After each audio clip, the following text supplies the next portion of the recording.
Iya, karena saya terima kasih, merasa terhormat karena Pak Haritanu minta untuk bisa memberikan ya yang disebut ini untuk keynote speech wawasan kebangsaan. Jadi sebelumnya ada yang kurang. Saya sekarang ditugasi sebagai ketua pembina ideologi Pancasila.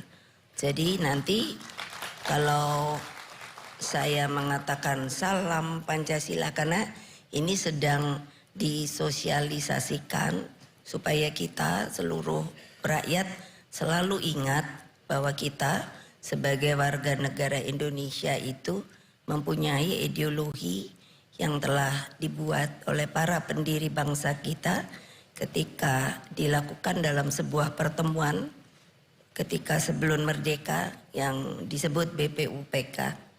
Jadi dengan demikian kalau saya bilang salam Pancasila, seharusnya itu semua berdiri, tapi juga tidak selalu silahkan seperti saya. Dan saya minta maaf karena saya sudah berumur. Kalau berdiri itu, karena saya kalau di PDI Perjuangan kalau memberikan ceramah ataupun arahan itu bisa sampai 4 jam. Tapi kalau di sini kalau di sini saya tidak berani ya, karena tentunya akan ada waktu yang lain. Nah, lalu setelah salam Pancasila seperti tadi yang saya dengar, karena begini, banyak saya ditanya kenapa ibu sih senang amat teriak-teriak merdeka, merdeka, merdeka. Itu menunjukkan terutama dari generasi muda sama sekali boleh dibilang seperti buta sejarah. Padahal pada waktu sebelum kemerdekaan, kebetulan bapak saya, ibu saya, kakek saya dan lain sebagainya itu mereka ikut berkiprah sebagai pejuang untuk kemerdekaan kita. Jadi kalau dulu itu bilangnya kalau bertemu satu sama lain, jadi ciri yang untuk panggil nama itu Bung Karno, Bung Hatta, Bung Tomo, Bung Sahrir. Saya tanya kenapa kok begitu, untuk tidak ada rasa perbedaan. Lalu kalau yang kedua itu adalah selalu bertemu begitu, lalu mengucapkannya merdeka atau mati. Jadi dari saya merdeka, nanti mungkin Pak Haritanu bilang mati. Tapi itu sebelum merdeka. Nah, kalau oleh sebab itu maka saya meneruskannya adalah kalau saya bicara merdeka, maka kalian pun harus menjawab merdeka karena kita memang sudah merdeka. Jadi seperti begitulah hal-hal yang ternyata saya sendiri merasa sangat berkecil hati sebenarnya, karena kita setelah merdeka ini menurut saya arah panduan bagi bangsa ini tidak konseptual. Jadi mungkin pernah dengar saya bilang sekarang ini kalau ada pemimpin gitu kok terus malah jadi poco-poco ya. Kalau ini jadi nanti seperti ini, tapi kalau ini jadi lalu seperti ini. Padahal kita ini sebuah negara yang dipertaruhkan oleh para pendiri bangsa itu menurut saya sangat otentik ya, tidak diminta atau meminta kemerdekaan itu, tapi dengan perjuangan yang luar biasa. Salam Pancasila. Merdeka, merdeka, merdeka.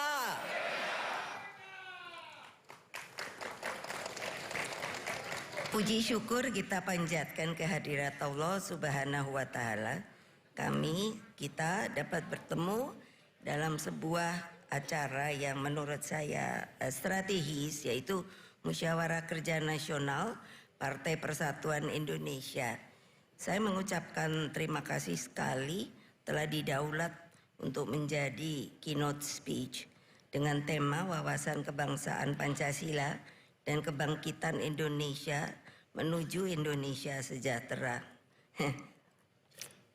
Sebenarnya saya bicara pada presiden tidak perlu membuat tagline karena menurut saya tagline yang paling otentik itu ya Indonesia Raya, karena seperti tadi kan itu kami gali di BPIP. Tadinya kan saya mencoba menggali dari arsip, dari dokumentasi masa lalu yang sebenarnya kami kan ingat dulu Bapak Wage Rudolf Supratman itu membuat lagu Indonesia Raya, tetapi karena masalah teknis, kalau dinyanyikan 3 stansa itu untuk menaikkan bendera, itu karena sudah diberi sebuah peraturan tiang itu harus 17 meter sehingga hanya bisa dengan 1 stansa. Nah, hal-hal kecil seperti ini itu sudah tidak atau disengaja dihilangkan atau memang dilupakan. Karena sebetulnya tadi dengan kami di PDI Perjuangan itu kalau tidak menaikkan bendera, kami selalu sudah memutuskan untuk menyanyikan Indonesia Rayanya 3 stansa. Karena kalau tadi kita perhatikan, maka yang namanya kita akan dapat segera menangkap inti patisari yang dimaksud oleh para pendiri kita itu untuk kenapa negara kita namanya Indonesia, Republik Indonesia. Jadi memang Pak Haritanu bukannya maksud menggurui, menurut saya harus diajarkan kembali yang namanya peristiwa di BPUPK.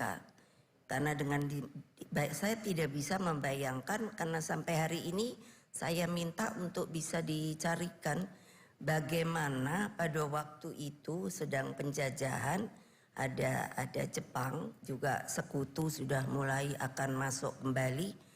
Justru para anggota pendiri bangsa kita itu bisa mengadakan pertemuan yang disebut BPUPK itu dengan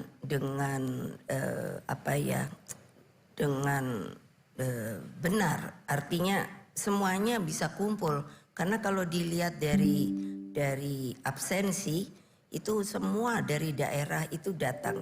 Yang menjadi kekaguman saya bagaimana mereka bisa datang, karena kan kalau sekarang enak ada HP, bisa video call dan lain sebagainya. Tapi pada waktu itu saya mencoba berimajinasi, itu kan sulit sekali dan sedang dalam masa penjajahan. Jadi artinya kemungkinan ditangkap itu masih besar sekali. Tapi mereka bisa lolos dan hadir dari seluruh penjuru. Dan kapal terbang kan belum ada. Yang ada kan baru kapal laut.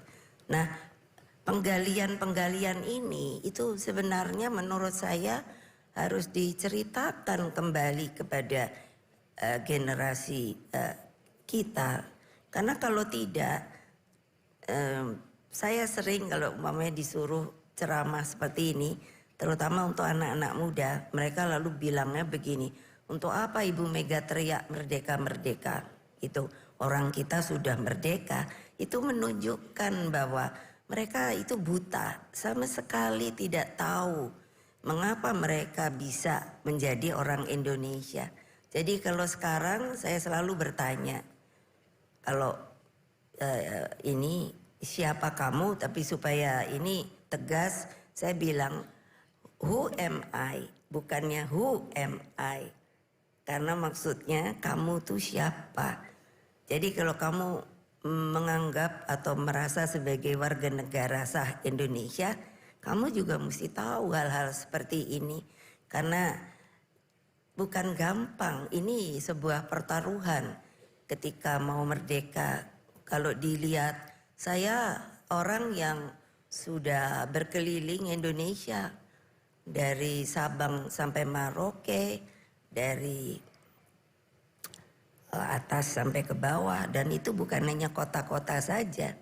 Saya pergi sampai ke desa-desa untuk melihat bagaimana orang Indonesia yang disebut Indonesia. Jadi seharusnya memang kalau di kami menugasi bahwa kalau jadi masuk ke PDI Perjuangan, salah satu syarat adalah harus turun ke bawah, dan saya sebut untuk bertemu dengan akar rumput, yaitu rakyat. Banyak hal yang sekarang terjadi dalam perubahan perjalanan Republik kita yang akan berumur 79 tahun. Jadi kalau saya ke daerah-daerah, yang selalu saya tanyakan, apakah di daerah ini ada Taman Pahlawan atau whatever untuk menguburkan mereka yang dulu telah berjuang. Yang menurut saya sangat menggetarkan itu. Coba saja nanti pergi ke Taman Pahlawan. Dulu anak-anak saya ketika mulai masuk SD sampai cucu dan lain sebagainya, itu kalau pergi ke Taman Pahlawan kami membawa bunga, dan selalu ada beberapa keranjang yang berlebih, dan saya suruh cari. Pasti ada nisan yang tidak bernama. Artinya apa? Orang itu berkorban sampai tidak ada namanya, mungkin hancur dan lain sebagainya. Hal-hal seperti ini tidak ada lagi diceritakan, sehingga semangat kebangsaan, semangat dari kemerdekaan itu seperti sudah ya sudah. Nah itu yang saya bilang, jadi nanti yang saya khawatir regenerasi itu tidak menjadi kekeh lagi, tidak punya rasa kebangsaan yang kuat, bahwa kita ini sebuah bangsa yang dijadikan dengan air mata, darah, dan pengorbanan.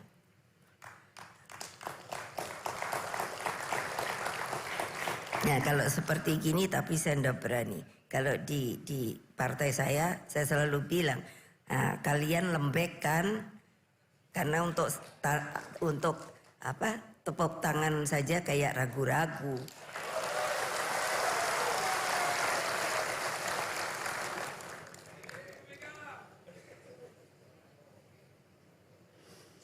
Dan pada waktu itu,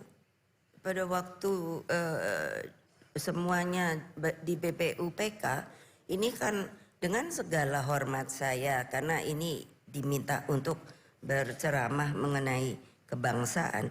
Jadi saya berbicara mengenai proses sejarah yang menurut saya itulah saya dapat mempertanggungjawabkan. Jadi ketika Bung Karno dan para bapak bangsa itu di PUPK itu, Pak Dr. Rajiman kan menanyakan, kalau itu ketua rapat, kalau nanti kita merdeka, apa ini kita yang disebut akhirnya ideologi. Dan ketika Pak Harto menjadi presiden, itu menurut saya dari seluruh perjalanan sejarah kita itu merupakan black dot. Kenapa? Saya tidak ada masalah dengan beliau, tetapi dalam cara berpikir dan berpolitiknya, waktu itu beliau, saya sendiri sampai hari ini tidak mengerti. Saya kena jadi korban juga, teman-teman saya, karena waktu itu kami tidak boleh lagi kuliah dengan tidak ada alasannya. Nah, jadi kan maksud saya apa reasonnya sebenarnya, karena pada waktu itu beliau melakukan namanya desoekarnoisasi. Dan tidak mengerti saya adalah kalau desoekarnoisasi, so what yang dia akan tampilkan. Nah, padahal pada kenyataannya itu menurut saya tidak ada sama sekali apa yang telah dilakukan. Karena ini tentu kritik membangun. Beliau hanya mendapatkan gelar Bapak Pembangunan, tapi apa pembangunannya? Karena kalau bagi kami pembangunan yang paling penting adalah pembangunan mental bangsa, bukan fisik.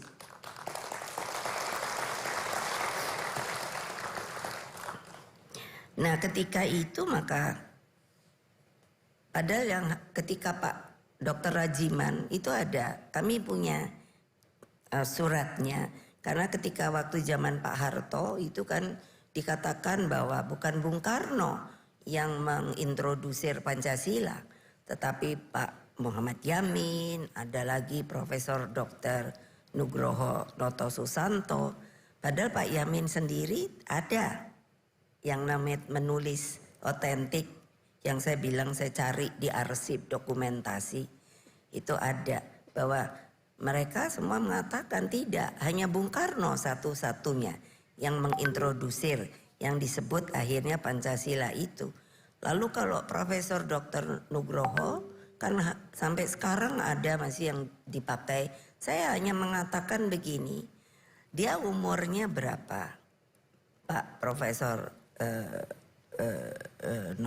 Nugroho, dan sudah jadi profesor. Profesornya dapat dari mana? Apakah masa penjajahan? Seperti ayah saya insinyurnya dapat di ITB pada waktu itu masih zaman penjajahan. Ternyata bukan. Jadi mana mungkin, padahal Pancasila itu dibicarakan sebelum merdeka ketika ada sidang BPUPK. Nah, ini yang harusnya menjadikan tonggak-tonggak sejarah yang sebenarnya saya sudah berulang kali minta ini sebetulnya harus disebarluaskan, diomongkan kepada anak-anak kita bahwa inilah mental bangsa, bahwa kalian itu harus menjaga. Kalau tadi ada Indonesia Rayanya harus abadi, saya sangat setuju di nyanyian Indonesia Raya. Kebayang tidak kalau sekarang kita lihat dalam ilmu geopolitik banyak sekali bangsa yang istilahnya kehilangan tempat tanah airnya, terpecah belah. Itu seperti Palestina saja. Ini sekarang mudah-mudahan sudah diterima di PBB dan bisa dijadikan sebuah anggota tetap. Nah, kalau kalian seperti saya, kebetulan saya dapat berkah. Saya anaknya proklamator, ibu saya yang menjahit bendera pusaka. Ketika saya menanyakan kepada ibu saya waktu membuat bendera pusaka itu takut apa tidak? Siapa yang tidak takut? Tapi kok ibu mau? Ya karena saya percaya sama bapak kamu yang mengatakan kita pasti merdeka. Coba bayangkan kalau kalian sekarang masih dijajah, apakah bisa seperti ini? Tadi Pak Haritanu mengatakan tempat ini boleh digunakan, saya sangat terima kasih. Karena memang itu Pak Haritanu yang sekarang sedang saya untuk kembangkan itu adalah apa? Para seniman kita, budayawan kita itu kan memang bukan orang yang punya uang. Jadi kalau untuk mencari tempat-tempat seperti begini itu sangat sulit sekali. Nah, seperti di tim Taman Ismail Marzuki itu sebenarnya dibuat oleh Pak Ali Sadikin itu sebagai memang tempat untuk membangun kreasi dari seniman dan budaya. Tetapi sekarang karena untuk menyewa saja mahal, maka banyak sekali kami caranya mencari tempat dengan bergotong royong. Jadi kalau mungkin Pak Haritanu bisa memberikan diskon atau gratis begitu, wah saya senang sekali. Ya karena sepertinya kita ini, saya mengatakan tidak konsisten. Saya bilang pada Pak Jokowi, kenapa sih mesti Indonesia maju? Mbok ya sudah, Indonesia Raya itu yang diharapkan, diinginkan oleh para pendiri kita. Jadi Bung Karno kan selalu mengatakan waktu itu saya masih SD, kamu mesti ingat kalau kita merdeka ini tujuannya adalah menuju ke sana. Yang sedang kita bangun adalah jembatan emasnya. Jadi saya pikir, ngapain bangun jembatan emas ya? Tapi lama-lama makin saya dewasa, saya lalu mengerti bahwa itu hanya arah. Bahwa berarti suatu saat yang Indonesia Raya yang ada di sana, itu saya sampai pikir, wow itu mungkin emasnya seperti apa. Dan apa yang dikatakan Bung Karno itu sebetulnya memang ada benarnya. Kalau kita melihat kerajaan Sriwijaya, kerajaan Majapahit. Saya pernah mendapatkan buku dari seorang profesor Prancis yang membaca tulisan-tulisan di Borobudur. Itu dikatakan bahwa lantainya kerajaan Majapahit itu dari emas. Itu bukan dia. Saya nanya karena bertemu waktu saya presiden, saya lupa namanya. Saya nanya, itu kamu ambil dari mana? Mega itu datang dari itu apa sih? Prasasti di Borobudur. Jadi saya dapat membayangkan bahwa Indonesia ini memang kaya raya. Dari kecil saya diomongkan oleh bapak saya, jangan lupa Indonesia itu adalah namanya sebuah untaian zamrud di Katulistiwa. Saya mana tahu yang namanya zamrud itu apa. Tapi karena teringat terus, lalu saya suatu saat mencari di ensiklopedi. Ternyata zamrud itu batu yang termasuk juga termahal dibanding sapphire, ruby, lalu berlian begitu. Jadi dan saya sangat yakin bahwa memang kita ini Indonesia Raya. Nah saudara-saudara sekalian, ketika beliau mengutarakan Pancasila itu diterima loh secara aklamasi. Apa artinya? Jadi memang beliau yang membuat. Tapi waktu zaman Pak Harto itu mau dihilangkan dengan desoekarnoisasi. Nah hal ini tidak pernah diceritakan. Jadi waktu di Lemhanas ketika masih Pak Andi Wijayanto ketuanya, itu saya justru menanyakan, kita tidak bisa membohongi sejarah. Sejarah is true, truth. Jadi apapun bagusnya, apapun jeleknya, regenerasi nanti harus selalu tahu bahwa inilah kejadiannya. Inilah mengapa kalian harus terus bangun supaya itu abadi. Tapi kalau seperti sekarang ini saya melihat, saya pernah kan berpidato, kita mulai meninggalkan etika moral dan hati nurani. Jadi kalau itu saja sudah hilang, jadi bagaimana kita mau menjadi sebuah bangsa? Coba tolong dilihat. Sampai hari ini ketika ada perang yang namanya di Timur Tengah itu seperti Irak, sampai sekarang masih dampaknya masih kelihatan, belum kembali seperti dulu.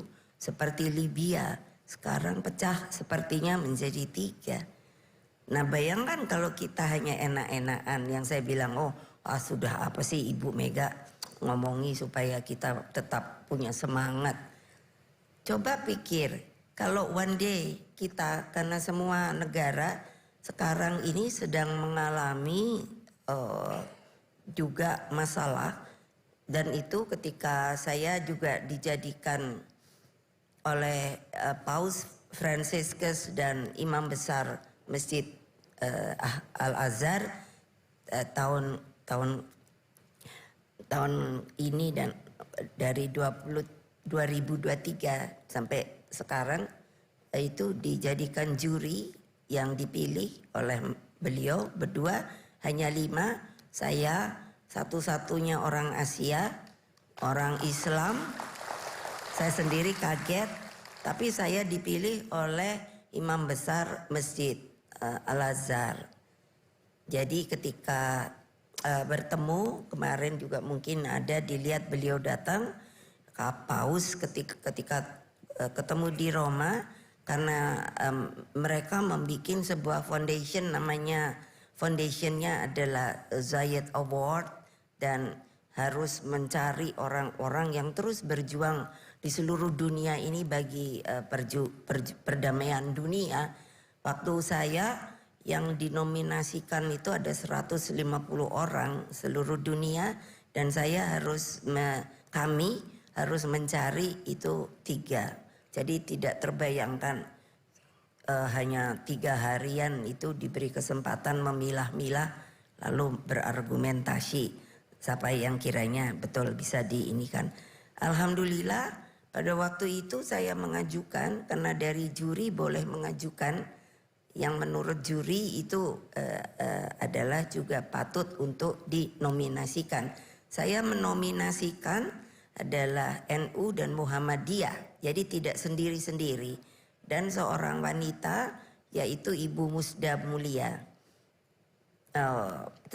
Ternyata hasilnya NU dan Muhammadiyah itu mendapatkan nominasi, dan Ibu Musda Mulia sebetulnya juga, tapi karena hanya 3 orang, jadi dari kalangan juri itu berbisik, Mega, kamu jangan borong semua. Oh oke, saya bilang. Jadi yang lainnya adalah mereka yang pilih. Nah itu menunjukkan apa? Bagi saya sebuah kebanggaan bahwa ternyata dari sisi saya mengatakan ketika ditanya kenapa NU dan Muhammadiyah kamu usulkan? Loh karena mereka itu adalah sebuah organisasi yang juga sudah dari sejak zaman kemerdekaan itu membantu bertempur. Saya masih ingat bahwa ada itu ketika Kerawang dan Bekasi itu adalah dulu lumbung padi seharusnya.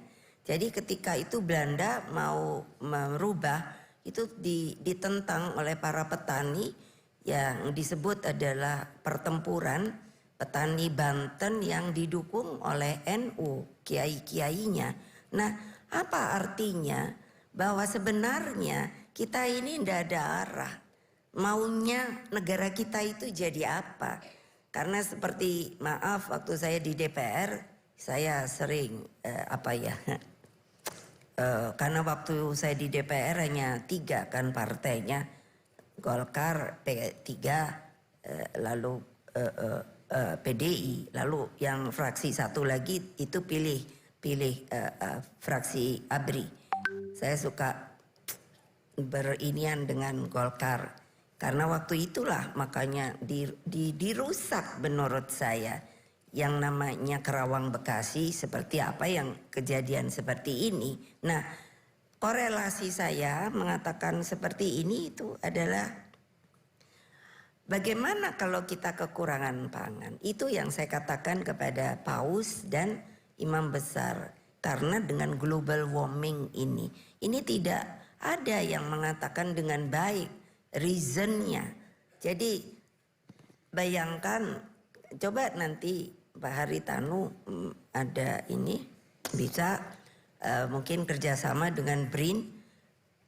Saya juga menjadi ketua pengarah itu. BRIN adalah Badan Riset Inovasi Nasional. Jadi saya sudah suruh hitung setiap tahun itu kita ternyata membutuhkan 28 juta ton beras. Nah, kalau dengan anomali keadaan cuaca, lalu bagaimana? Lalu korelasinya kalau dengan politik itu negara lain yang 4 musim itu kan 3 bulan itu kena salju. Jadi ini kan harus betul dipikirkan bahwa kita harus ada konsep menuju Indonesia ke depan itu bagaimana. Nah, dulu kan MPR ketika reformasi, jadi ini saya runtun kan dari zaman merdeka, sebelum merdeka, zaman Pak Harto yang tidak jelas menurut saya mau diinikannya kemana, lalu reformasi dan semua itu saya ikut. Makanya kalau saya pikir saya kok diberi berkah sama Allah masih terus bisa ikut. Jadi kalau waktu reformasi kemarin 27 Juli itu kuda tuli kan kami peringati sampai hari ini belum bisa dibuka tabirnya karena sebenarnya di pengadilan sipil itu sudah meminta untuk menjadi pengadilan koneksitas dengan yang namanya pengadilan militer. Jadi bayangkan dari tahun berapa itu sampai sekarang ya seperti tidak dibuka-buka.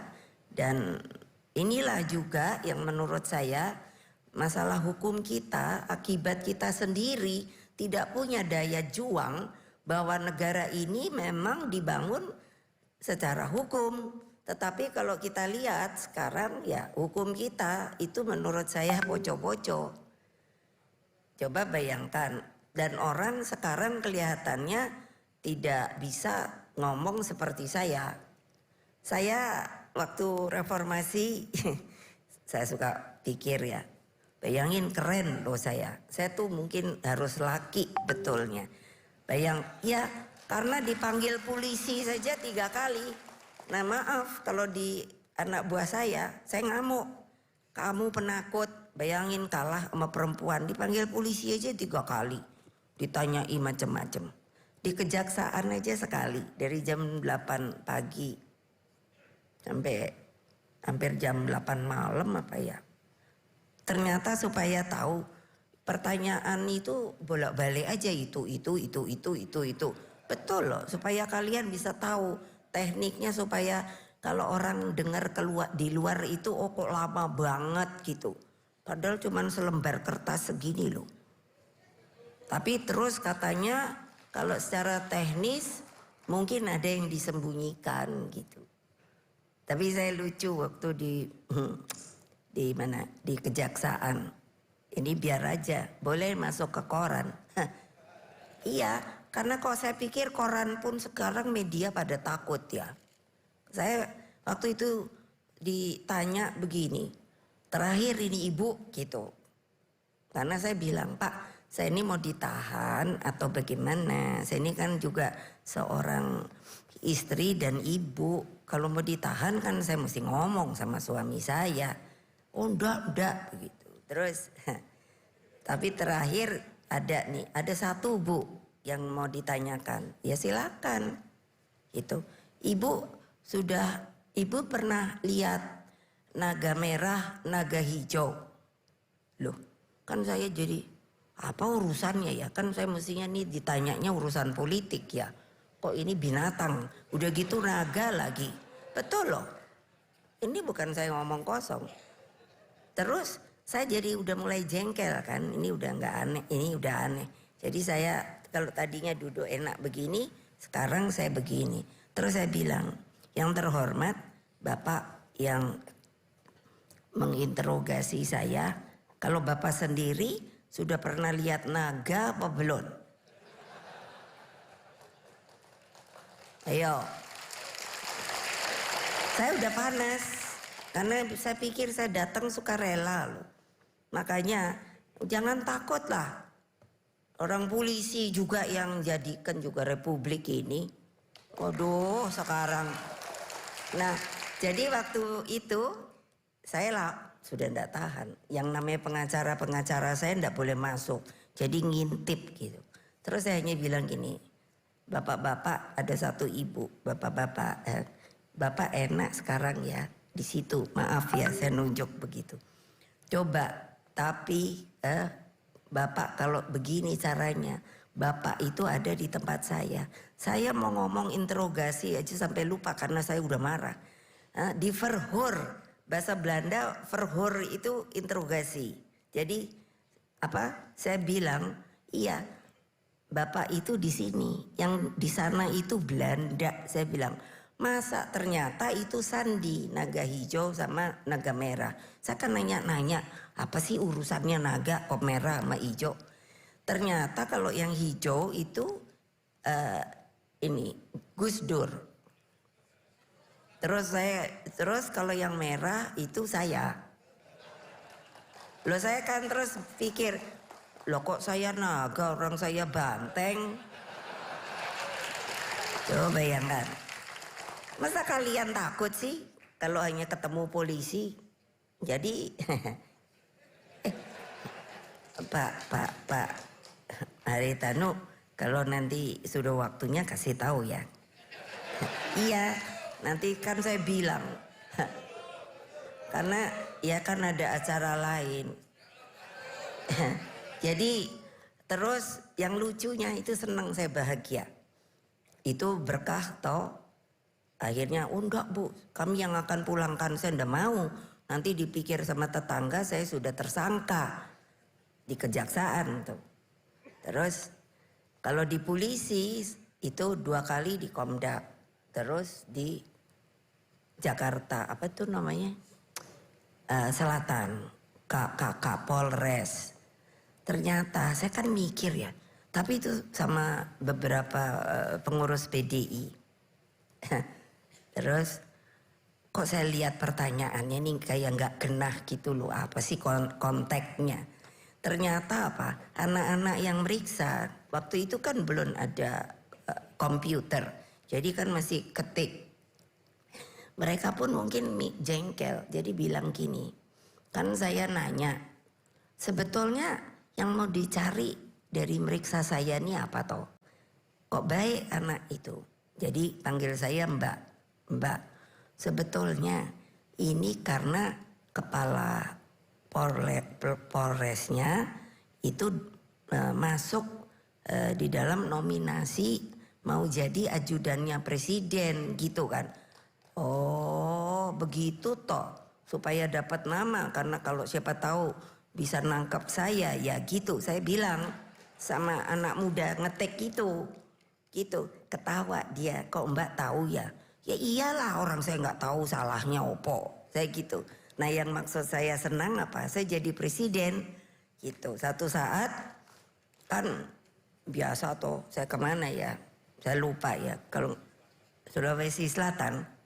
Jadi si bapak itu yang Kapolres itu sudah jadi Kapolda.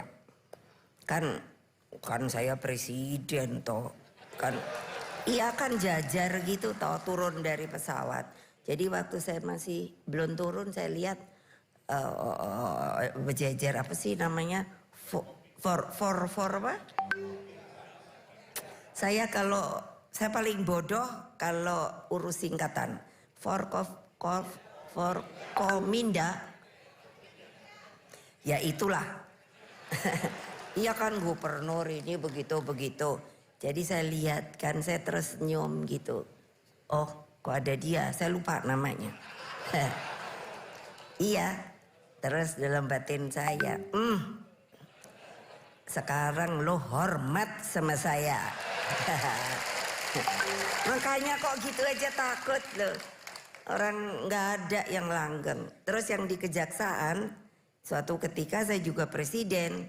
Jadi ada hari adiaksa, ya toh. Jadi waktu itu masih di ruang tunggu ada petinggi-petingginya, terus ada jaksa agungnya. Saya kan panggil bisikin, bapak, dulu yang meriksa saya ada di lapangan apa tidak ya? Siap, ada perintah gitu. Loh saya kan jadi kaget sendiri. Loh saya hanya nanya kok siap perintah. Terus mukanya pucat kan. Enggak, ada di situ apa enggak? Saya bilang, siap Bu, ada. Ibu mau panggil? Enggak, saya mau tahu aja. Jadi waktu jadi irup toh, ya kan? Wah kan segini banyak, saya sendiri juga gini. Dalam batin saya, lo nah, ngerti dah. Sekarang hormat sama saya. Apa maksud saya menceritakan ini? Bukan sombong. Itu yang namanya adalah bahwa nggak ada kekuasaan tuh yang langgeng. Iyalah, mbok ya sudah lah. Mbok sudah lah. Artinya ya sudah waktunya ya sudah. Saya kan dia nggak ribut. Waktu hanya 3 tahun presiden gitu. Ya udah katanya kalah, ya udah kalah. Padahal ya saya tahu benernya ya nggak kalah. Gitu aja. Nanti pasti rame deh nih di media. Wow. Biar aja. Oh iya, apa polisi terus mau cari-cari? Kan sekarang kan gitu, ditarget gitu kan? Betul dah? Nah iya kok gitu takut? Lo kayak Pak Hasto, sampai saya nanya, salahmu apa? Atau? Lo iya, ya biarin aja Jeng, dimutasi aja takut. Ya kalau rezeki kayak saya ini loh, coba ya bapak saya digitukan. Ini sejarah loh, karena diminta masalah kebangsaan. Bapak saya digitukan, kita jadi orang biasa gitu. Akhirnya ya kalau emang di sini loh, di sini gitu. Kalau dipaksa juga nggak bakalan jadi gitu. Ternyata kan karena saya ya tetap dicintai rakyat itu ya apa ya. Jadi saya bilang sama Hasto, udah nggak usah takut. Nanti kalau kamu diambil, aku pergi ke Kapolri. Aku bilang gitu. Coba pingin apa ngomong si Kapolri itu. Loh iyalah, enak aja. Masukin itu ke media.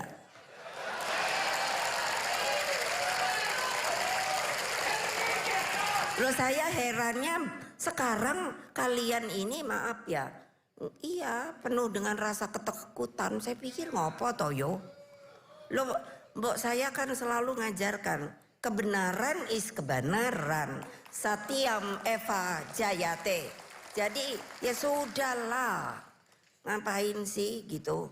Nah kenapa kami dibeginikan? Coba. Saya sampai tanya PDI Perjuangan. Saya kan nanya sama ahli tata negara, pengacara, sebenarnya salahnya saya ini apa toh? Lo iya dong. Coba pikir, coba kalau bisa. Loh, tapi mau ngambil saya pada nggak berani. Lo iyalah. Jadi yang seserannya di sekeliling saya gitu loh. Aduh kayaknya saya nih bodoh banget ya. Saya nih cuman diem aja lah. Ya udah gitu ya gitu biarin dah. Karena buat apa? Karena saya mikir kalau saya lawan, anak-anak saya itu banyak preman loh. Nggak ada takut loh. Kali ini mereka hanya bilang, aduh ibu sabar banget, ibu sabar banget, ibu sabar banget. Udah diem aja, aku bilang. Nanti juga selesai gitu. Karena apa? Saya bukannya untuk saya. Ini buat bangsa dan negara. Saya tidak mau bahwa negara kita dikocak-kacik gak jelas. Dengan aturan-aturan yang dirubah semaunya sendiri. Coba. Yo tinggal medianya berani apa enggak ngomong. Mediasi itu berani apa enggak.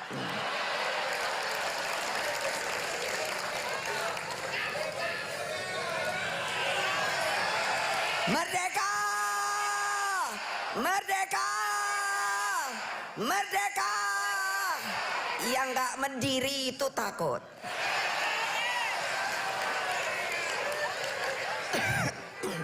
Nah, saya kalau ngomong kayak gitu.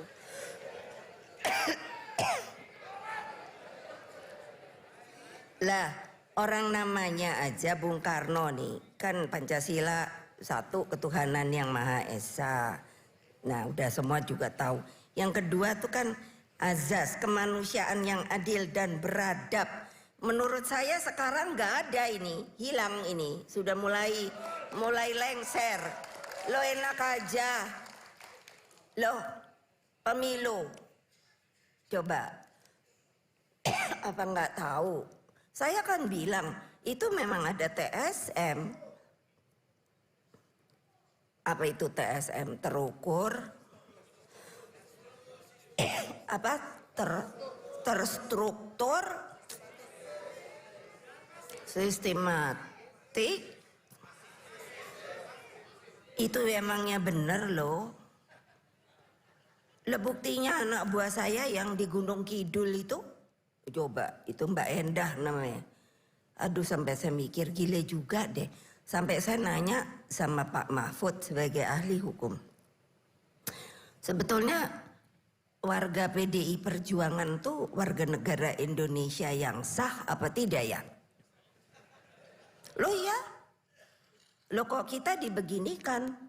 Loh pemilu diadakan apalagi langsung, itu siapa sih pada waktu itu yang mengerjakan? Saya? Ayo, saya tadi bilang saya ini banyak ikut waktu reformasi. Oh, Semanggi, terus DPR, terus apa itu? Trisakti, terus Atma Jaya. Semua saya tahu. Coba. Tapi kan saya diem aja ya. Karena saya mikir gini, prihatin deh. Ini gimana sih ya para penguasa ini? Lupa dia pada rasa kebangsaan bahwa republik ini dibuat dengan air mata, darah, dan pengorbanan. Kalian itu hanya maunya senang-senang saja. Yang namanya, loh ya, yang bikin MK siapa? Saya. Betul, kalau nggak percaya buka. Ayo. Yang bikin KPK saya. Loh iya, saya nggak takut waktu Pak Hasto dipanggil. Menurut saya tidak sesuai itu sama Rosa. Saya ngomong, kamu siapa Rosa? Jangan hanya karena kamu KPK loh. Ya, saya nggak takut. Gile. Loh ya memang iya. Saya selalu diajarkan untuk melakukan peri kemanusiaan dan keadilan oleh para sesepuh saya. Sekarang kemana itu? Kemana itu? Mengapa kalian tidak berani untuk mengatakan kebenaran bahwa hukum sekarang itu diobrak-abrik oleh kekuasaan?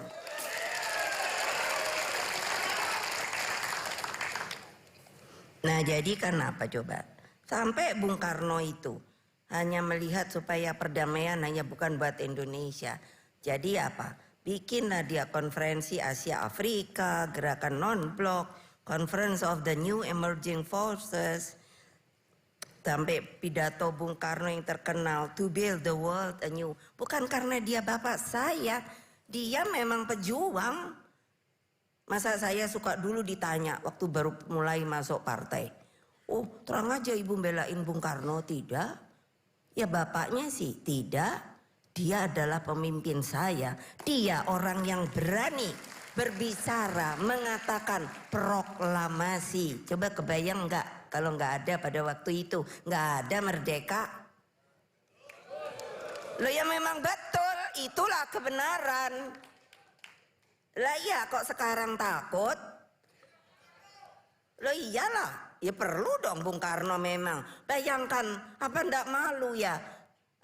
Saya nanti disuruh ke Rusia karena mau dibuat patung Bung Karno. Oh, di Uzbekistan. Oh, gile saya bilang Indonesia sepertinya hanya mau mempurukan dia hanya karena katanya Bung Karno dulu komunis dan sebagainya. Belajar, apakah dia begitu apa tidak? Bukan. Dia adalah nasionalis. Coba pikir. Untung mulut saya gini. Kalau saya suka bilang sama Hasto, sayang mulutku cuma satu.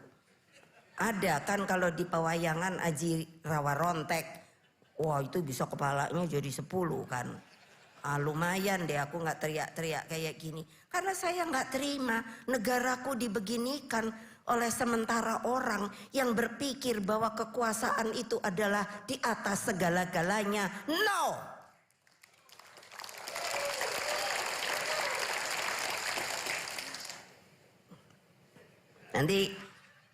Nanti tolong saya ya.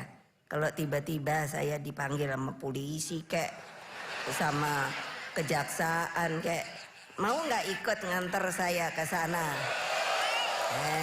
Kan lumayan.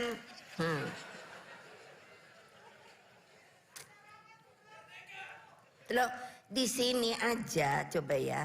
Ketiga, tadi perikemanusiaan.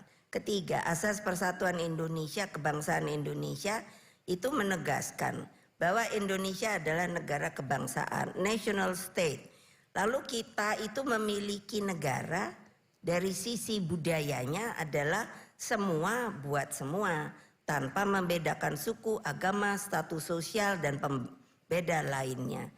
Oleh sebab itu saya paling senang kalau membacakan ini. Itu membuat setiap warga negara mempunyai hak yang sama di mata hukum. Di mata hukum. Di mata hukum. Lah kok sekarang makanya saya nanya, PDI Perjuangan tuh warga negara yang sah apa enggak? Kenapa kok boleh ikut pemilu? Nah tapi setelah itu ada TSM, nggak ngaku lagi, mbok ya jantan gitu loh. Ya harusnya jantan dong. Tapi anak buah saya kalau ibu bilang gini, dia bilang, Bu ada kurangnya. Jadi kalau banteng mesti dikasih anting-anting. Anak saya tuh kan, anak tuh ya PDI-PDIan tuh kan suka guyon. Loh ya, makanya iya dong, jangan dong. Hanya untuk kekuasaan lalu menyampingkan gitu. Fair aja lah. Iya dong. Masa begitu? Oh, saya sampai mikir. Lah kalau pemilu langsung aja kayak gitu, lalu mau dikembalikan lagi? Yang namanya pemilu ini. Pemilu apa namanya dulu yang dipilih di MPR itu loh. Lah ya, ini kan saya ini sebagai orang yang juga melakukan sejarah. Bayangkan, saya tuh mikir gini. Dulu waktu mau reformasi, saya aja bilang sama Gus Dur, sama Mas Sultan. Saya belum kenal namanya Pak Amin Rais. Jadi saya tanya sama Gus Dur kan, itu Pak Amin Rais itu sebenarnya sopo yo, gitu kan? Loh betul, saya nggak bohong. Pak Amin Rais juga belum kenal saya. Tapi kan demikian kejadiannya. Nah itu kan permainan politik. Padahal sudah dijanjikan siapa yang menang pada waktu itu, itulah yang menjadi presiden. Nah tapi kan pada waktu itu terus dibuat yang namanya, ini sejarah loh. Apa itu poros tengah. Di situ kan bunyinya asal bukan mega gitu kan. Terus iya akhirnya Gus Dur yang dijadikan. Lah saya kan ya nggak berontak, diem aja saya. Ya terserah aja. Tapi maksud saya itu kenapa sih? Kalau saya mau berontak tuh bisa loh. Anak buah saya tuh banyak loh. Sekarang aja buktinya ya saya nomor 1 lagi. Gitu loh. Tapi saya jaga karena apa? Nanti tuh yang dampaknya itu bagi siapa? Ya bagi negara dan bangsa. Jadi ya Mbok, kalau sudah bikin aturan itu konsekuen gitu. Nah seperti MPR diturunkan. Kalau ada persoalan yang harus amandemen, lah bagaimana ya? Makanya saya kan sudah minta waktu rapat kerja keberapa ya? Keberapa Ibu? Saya sudah minta pada lain-lain partai, cobalah pikirkan. Mari kita kembalikan MPR karena itu sudah dibuat oleh para pendiri bangsa. Majelis Permusyawaratan Rakyat. Beda dengan Dewan Perwakilan Rakyat. Coba, untuk apa hal-hal yang ternyata di konstitusi itu harus dirubah, itu namanya adalah amandemen dengan melalui TAP. Nah kalau sekarang MPR-nya melorot, jadi antara DPR, MPR, DPD.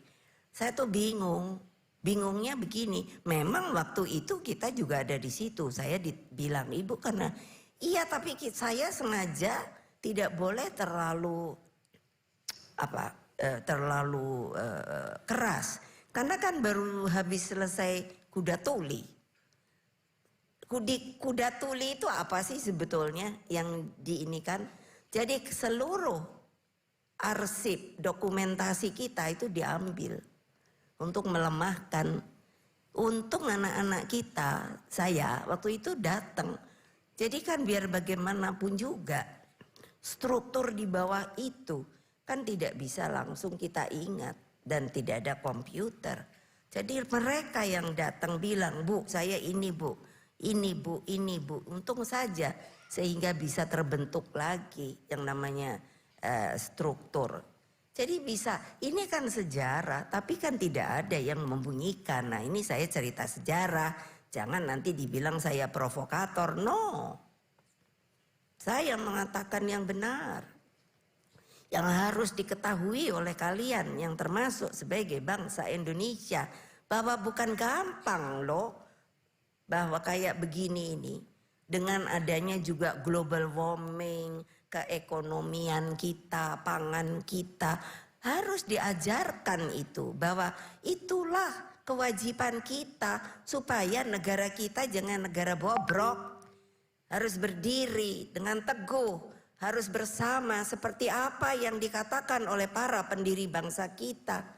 Berapa orang yang digantung, berapa orang yang ditembak, apakah kalian tahu?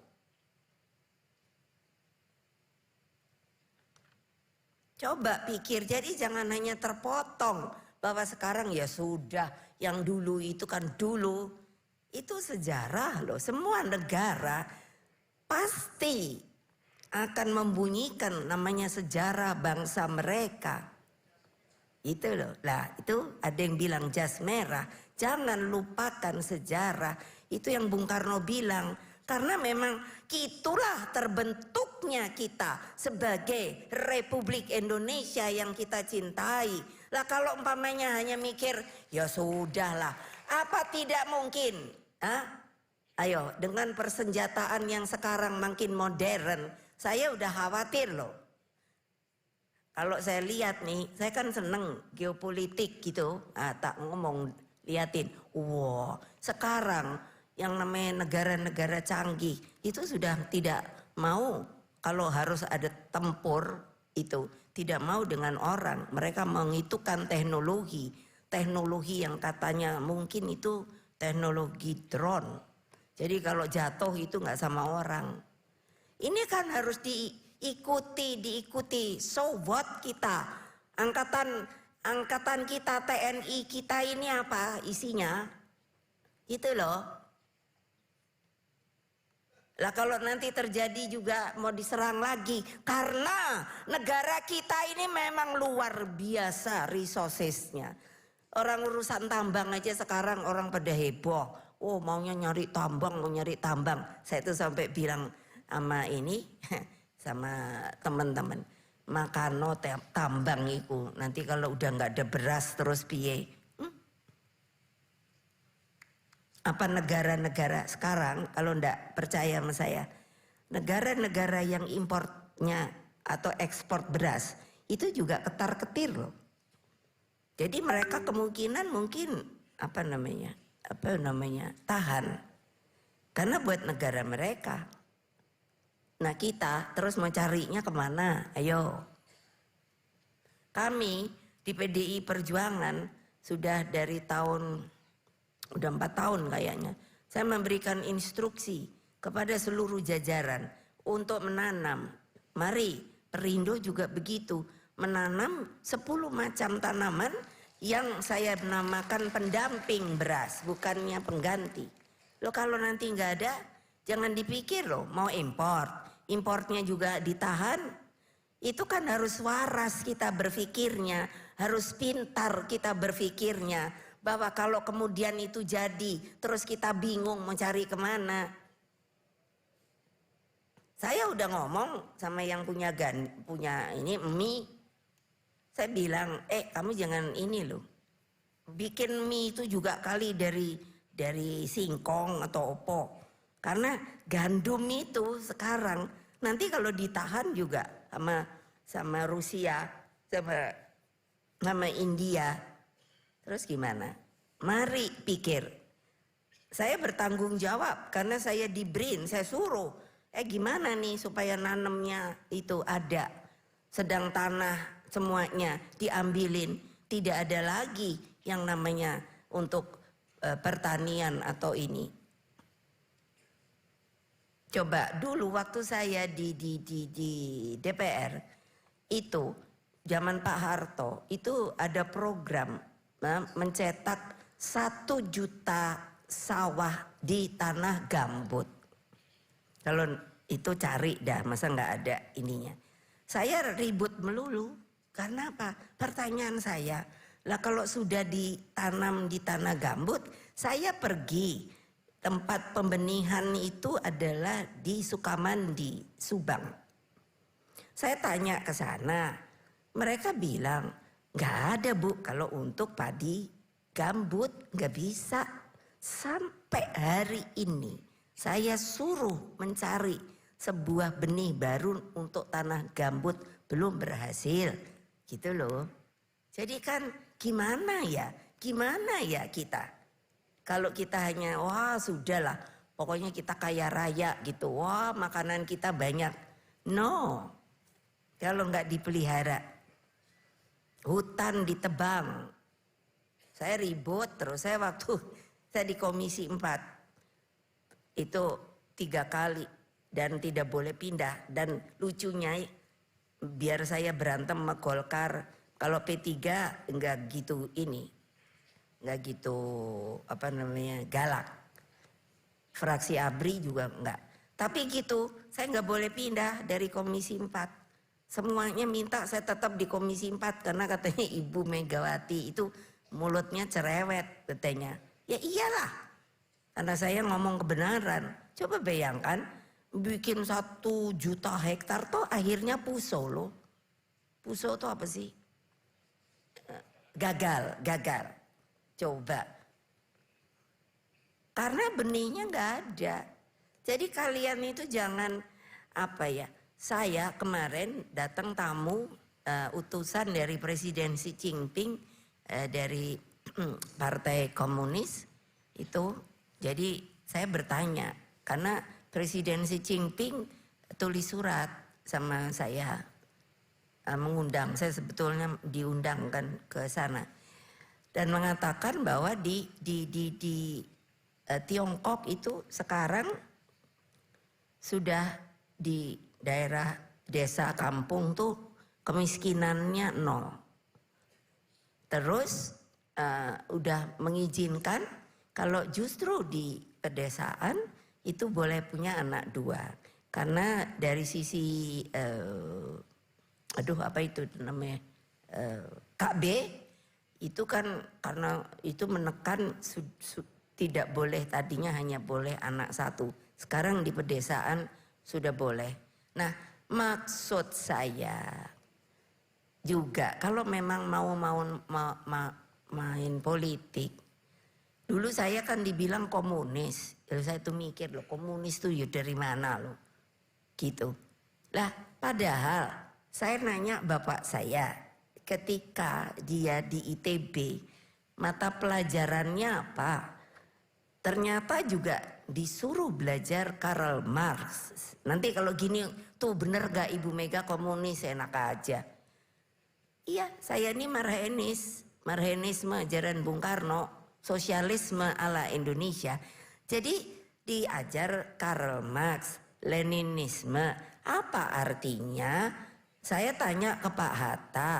ke Pak Sahrir, sama juga mereka kan belajar di luar negeri, itu kan hanya sebagai pengetahuan. Persoalan kita ini kan gak jelas, Pancasila gak dijalankan dengan konsekuen, nasionalismenya juga gak ngerti saya. Itu. Jadi maunya apa kita? Ayo kita rembuk. Makanya saya bolak-balik bilang MPR itu mbok jadikan tertinggi untuk rembuknya masalah kebangsaan, bukan yang cere-cere. Tapi nggak ada yang mau. Partai-partai nggak mau. Ya udah ya wes, gimana? Itu loh. Itu kan kebutuhan bagi namanya majelis tuh. Saya nanya sama Pak Sopo Kiai Sopo, majelis sama dewan tuh benernya beda apa sama? Beda Bu, itu lebih kuat katanya kalau majelis gitu loh. Lah gini-gini itu mbok belajar gitu. Nah dengan demikian kita punya arah yang sama. Republik ini mau dikemanakan? Undang-undang. Nah nanti kalau saya ngomong gini, oh Ibu Mega nggak setuju. Ya nggak setuju lah. Yang RUU TNI Polri itu, loh kok nggak dilihat sumbernya? Itu TAP MPR loh. Yang namanya ketika jadi satu, saya yang memisahkan presiden loh, bukannya Megawati Ansih. Memisahkan karena TAP MPR harus dijalankan, yaitu pemisahan antara TNI dengan Polri. Lah kok sekarang disetarakan? Saya nggak ngerti maksudnya. Apa? Mbak udah nggak usah deh di ini dulu. Sampai saya bilang gini, oh kalau disetarakan artinya kalau Aurinya punya pesawat, berarti polisinya juga mesti punya pesawat dong. Kalau begitu pikiran saya. Ada yang bilang, oh enggak begitu Bu, ini persoalan umur. Ya persoalan umur ya sudah saja, enggak perlu disetarakan gitu. Apa toh maunya? Lihat dulu TAP MPR-nya, saya sampai nanya, itu TAP MPR masih berlaku enggak berlaku surut apa tidak? Tidak Bu. Saya kalau ngomong mungkin cerewet, tapi semuanya itu ada apanya? Kebenarannya. Saya nggak ngomong sembarangan, apalagi kalau udah urusan hukum, gitu loh. Gimana? Terus kita hanya diem aja gitu. Kasihan rakyat di bawah. Pernahkah kalian turun ke bawah untuk melihat? Saya dapat laporan loh, banyak dari Ibu Risma. Sampai saya suruh cari, ada bapak-bapak dikasih lihat fotonya, tidurnya di kandang kambing. Coba, saya bilang angkut itu. Taruh, dia manusia, cari tempat yang layak karena nggak ada yang kasih makan. Kamu masih karena di kota, kamu jadi masih nggak mau tahu sebodoh amat rakyat jungkir balik dan lain sebagainya. So, maaf beribu maaf Pak Haritanu, kalau membuat namanya partai, apakah partai itu sebenarnya? Partai itu adalah Bung Karno, karena dia satu-satunya yang membuat dengan nama Partai Nasional Indonesia. Kenapa? Karena dia lihat tidak bisa kalau bukan sebuah partai, adalah sebuah organisasi politik, organ. Nah, politik untuk apa? Untuk mengkonsolidasikan yang namanya rakyat yang tidak punya harapan, yang diberikan harapan, yang diberikan jalan untuk keluar dari kemiskinan. Masa begitu nggak ada yang mau melakukan? Ayo pikir. Maaf saya, karena ini bukan untuk PDI aja, tapi untuk kita semua. Nah setelah itu kekuasaannya merubah-rubah dengan cara masing-masing dan lain sebagainya. Itu yang saya bilang poco-poco.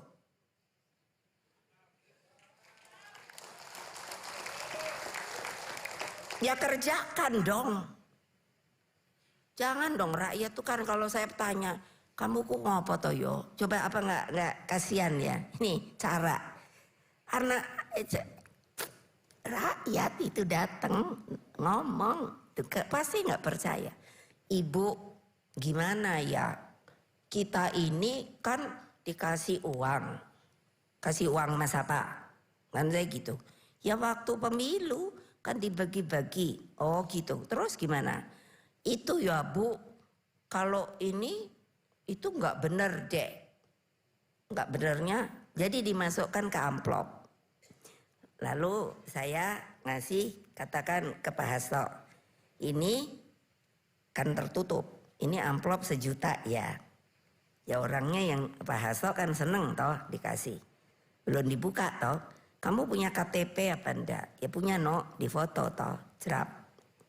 Terus waktu dibuka ternyata bukan 1 juta, 300. Kaget toh. Nah dia itu datang karena yang mau minta yang 700. Tapi pada kenyataannya kalau dia itu datang ke tempat yang memberikan, itu malah bilangnya, oh kamu sudah buka. Padahal itu 1 juta, kalau 300 kita tidak tahu. Ini saya nggak bohong loh. Jadi kamu harus kembalikan juga yang 700. Can you imagine? Hah? Yang namanya orang kita, rakyat kecil dibegitukan, gimana saya nggak gerem ya? Hanya untuk supaya bisa nyoblos, coba Saya pikir aduh piye ya supaya rakyat tuh sadar bahwa dia tuh punya hak di dalam memilih gitu. Ya gimana kalau di sini ditakuti, di sini dikasih duit, gitulah ala-ala. Saya bilang masa pembodohan. Ini Pak Haritanu, mohon beribu maaf, tolonglah saya itu ke KPU udah dari kapan minta jangan elektoral terbuka ya, proporsional terbuka. Karena apa? Itu yang dijadikan itu menurut saya nggak jelas, bukan perintah partai. Kalau di kami itu nggak ada yang begitu pokoknya. Nah akibatnya juga kan apa, dengan susunan itu maka yang punya duit banyak biar nomor katakan 6 apa 8, kalau ada duit ada ini, nah bisa menang. Apa mau begitu terus? Sehingga orang yang dari partai, ini pengalaman saya, yang mestinya nomor 1 kita jadikan itu tidak jadi. Saya kan mikir, karena saya perlu kalian sama untuk ada bicara di DPR, tapi punya kualitas. Ini keadaan perpolitikan partai kita, gitu. Jadi mbok dipikirkan gitu loh, bukan hanya untuk jadi saja, harus punya kualitas. Bagaimana kita akan mengatakan hal-hal yang sangat urgent urusan republik ini kalau kualitasnya aja begitu? Ya buat saya loh, silahkan kita bisa berdiskusi, tapi kalau buat saya begitu. Susah kalau tidak begitu.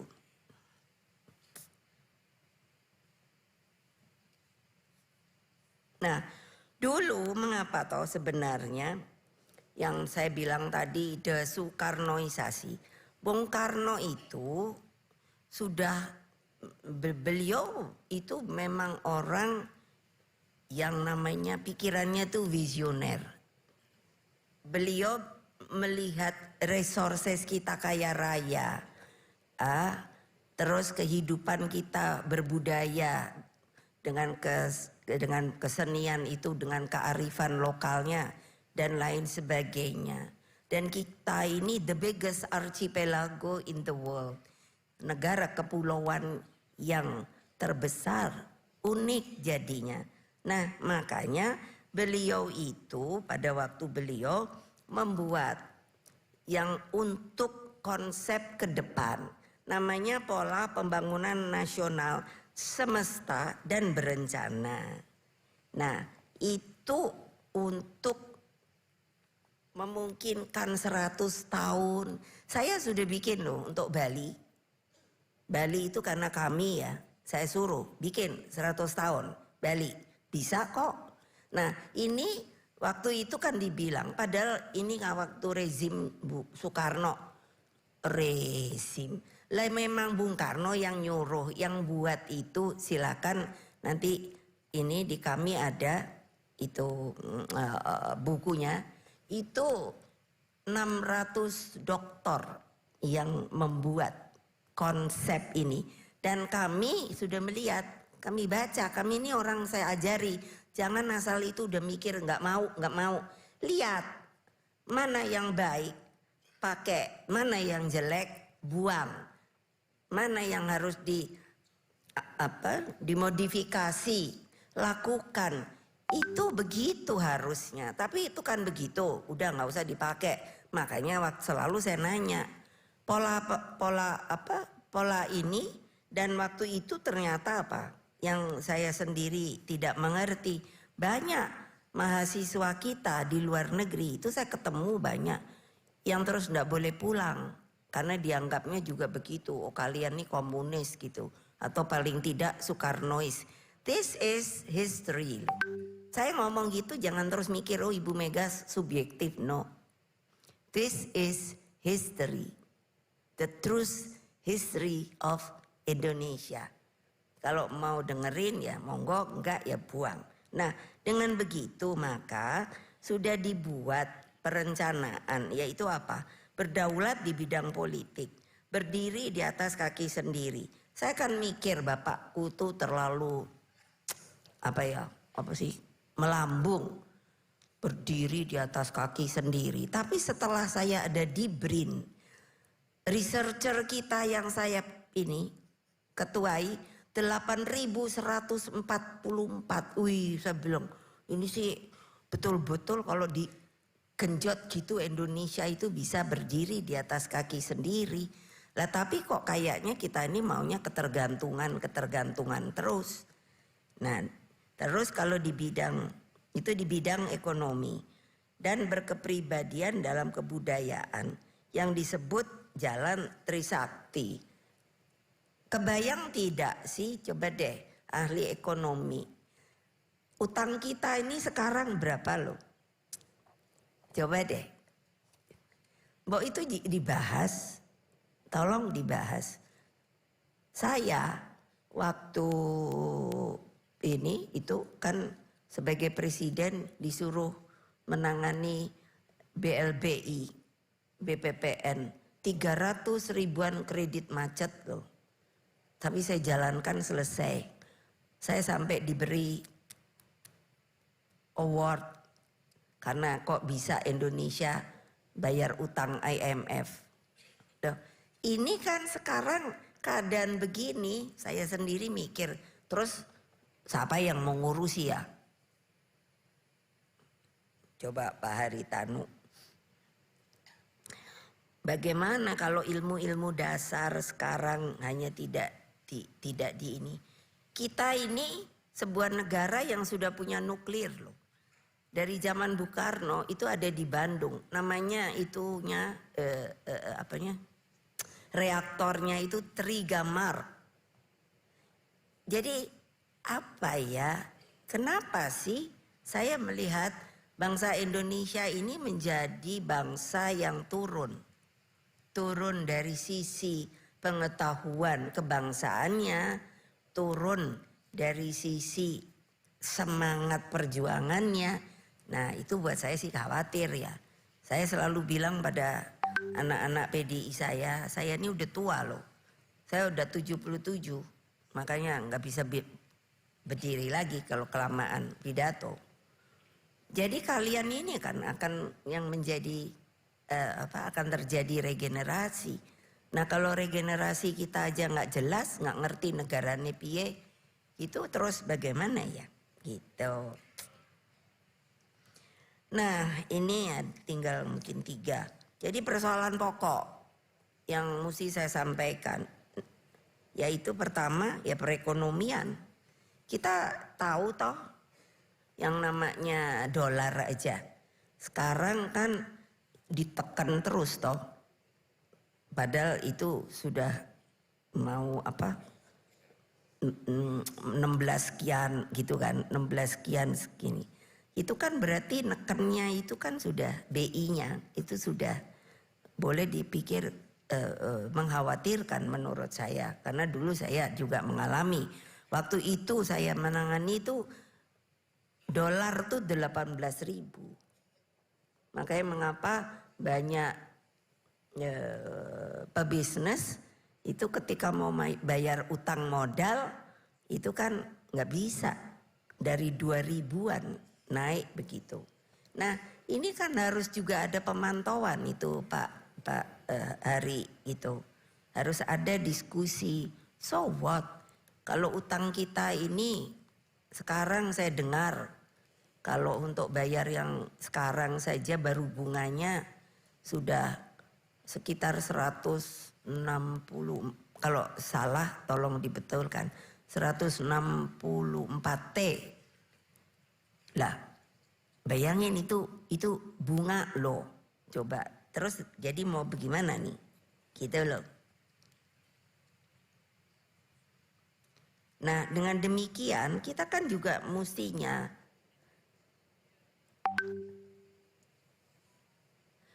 melihat dengan seperti itu apa sih yang menjadi masalah. Tadi saya bilang itu, terus tadi pangan, penurunan produksi sudah saya ceritakan karena akibat pemanasan global. Terus persoalan geopolitik yang menurut saya itu akan berubah keadaannya. Sebagai contoh Amerika, saya ketawa, masa Amerika katanya negara besar, superpower, tidak ada regenerasi calonnya. Ya dengan segala maaf, Pak Joe Biden udah tua, akhirnya mundur. Nah udah begitu di ininya pula si Trump. Saya pikir Trump pula, masa nggak ada anak muda gitu ya yang keren sopo. Itu kan artinya stuck loh, stagnasi. Untung Bidennya mundur, itu yang ini sementara tapi belum diputuskan. Itu kan Ibu Kamala Harris toh. Dan itu sudah saya seneng loh. Ayo ibu-ibu dukung dia loh. Iya, saya udah kirim surat. Saya bilang, saya ini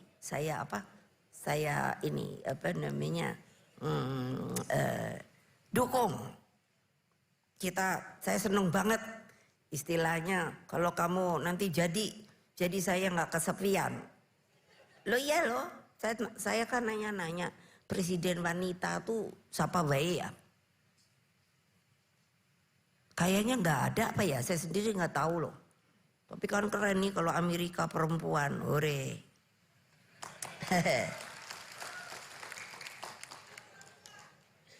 Ya memang sudah hidup, cuman masih melempem gitu aja. Mesti kayak saya dong. Lantang kalau berbicara. Iya, iki opo yo. Sama ini masalah teknologi itu Bapak, saya titip ya.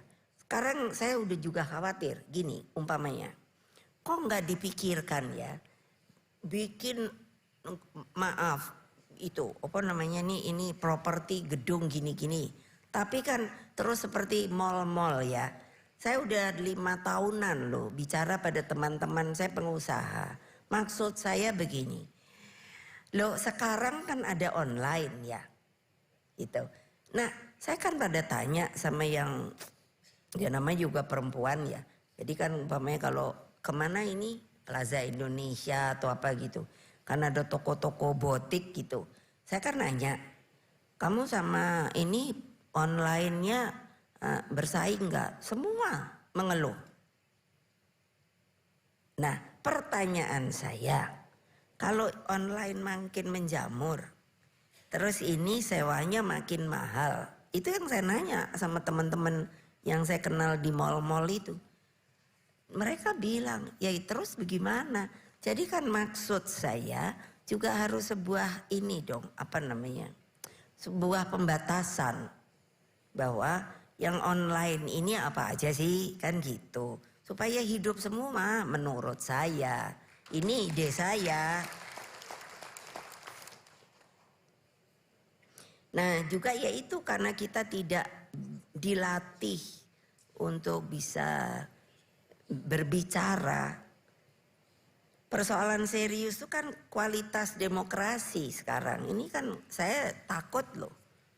Yang kita sudah reformasi kok tahu-tahu kayaknya mau di apa namanya? Mau dibelenggu lagi.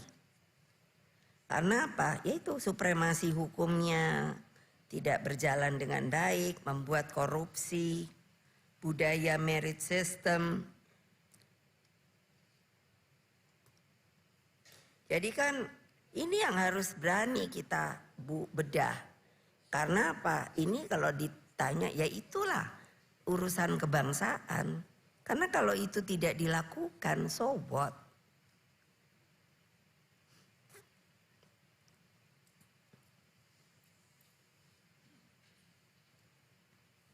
Begitu. Dan ini yang terakhir adalah banyak kan saya ditanya, Ibu, manusia itu kok bisa lupa ya gitu. Terus lo ndak bener, banyak yang nanya ke saya gitu. Terus lo namanya juga manusia, saya bilang. Kalau namanya nabi. Nah tapi terus saya cerita ya gimana manusia itu memang jadi lupa. Karena apa? Dia manusia yang dibikin oleh Allah. Nah nabi saja, saya agama Islam. Coba tolong ingat, pada agama Islam Nabi Muhammad ketika dijadikan nabi saja itu kan juga tidak mudah, satu.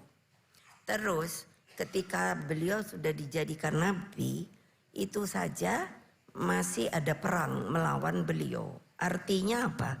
Antara manusia itu terjadi tetap yang perbedaan. Padahal kan kalau sudah nabi itu utusan Allah menurut saya. Terus di agama Islam itu jelas dibilang bahwa di kiri kanan kita ini ada malaikat yang menjaga. Nah itu untuk supaya kita tetap teguh. Yang sini nyatet yang bagus, yang sini nyatet yang tidak bagus. Itu agama Islam. Jadi apa artinya? Bahwa kita memang selalu sebagai manusia dicoba untuk bisa teguh tidak pada pendirian kita, pada etika kita, pada moral kita, pada nurani kita. Nah kalau di agama Kristen saya paling senang itu kalau bilang Nabi Yesus saja punya sahabat kan, sahabat yang ditunjuk oleh beliau sendiri disebut sahabat. Tapi ada kan yang berkhianat, yang namanya Yudas Iskariot. Betul apa enggak? Lah jadi ngomong saya bukan provokator. Ini iya pembelajaran agama. Kok bisa? Saya kan baca Injil biar saya agama Islam. Karena apa? Di rukun iman kita agama Islam itu harus percaya pada kitab-kitabnya, kepada para nabi. Jadi bukan artinya hanya Al-Qur'an. Saya baca Injil kayak gini ya, tapi juga sejarahnya. Nah, yang Yudas Iskariot itu kan kok mampu ya menurut saya sebagai manusia. Loh, betul. Karena apa? Hanya 15 ditulisnya loh. 11 itu ditulis bahwa dia harus, kan Nabi Yesus itu hanya nama yang dikenal, orangnya yang mana. Jadi waktu itu kalangan pemerintah itu kan ingin tahu. Nah termakanlah Yudas dengan 11 keping apa itu perak, bukannya emas loh. Tapi kan akhirnya bunuh diri. Iya loh, kalau nggak percaya baca deh sejarahnya. Iya loh, jangan nanti ibu dibilang ibu nyindir siapa, terus ibu provokator, enggak loh. Saya bertanggung jawab loh, kecuali kalau orang itu juga hanya bohong. Iya, mengapa saya berteman sama Ibu Musda Mulia? karena dia doktornya itu Al-Quran. Saya sering ngobrol sama dia, memasukkan bacaan Al-Quran karena saya nggak ngerti bahasa Arab. Jadi saya belajarnya seperti itu. Jadi apa? Yaitu kita sudah kehilangan nurani kita. Kita maunya wow. Kalau saya lihat gitu kan, ini apa toh yo? Kayak yang padahal kalau dipikir ya itu kayak contoh saya toh. Itu kan yang waktu saya di kejaksaan itu loh. Kebayang nggak kalau saya nggak baik hatinya? Oh tak panggil deh. Semuanya tak pecatin itu. Betul, tapi saya kan nggak diajari nggak boleh dendam oleh bapak saya. Jadi kalau saya ngomong gini karena apa? Untuk cinta pada republik yang telah dibangun susah payah ini. Gitu. Nah baiklah sampai sebegitu saja dulu. Jadi kalau nanti mau lagi memberikan apa? Saya diizinkan memberikan ceramah. Tapi ya Pak Haritanu, saya kan suka lihat ya penceramah. Jadi saya nanya, loh ada yang nggak ngerti kok bisa ceramah lain kan gitu ya. Terus saya tanya-tanya, ya gimana nggak seneng, ada amplopnya kan. Demikianlah, terima kasih. Wassalamualaikum warahmatullahi wabarakatuh. Merdeka, merdeka, merdeka, merdeka.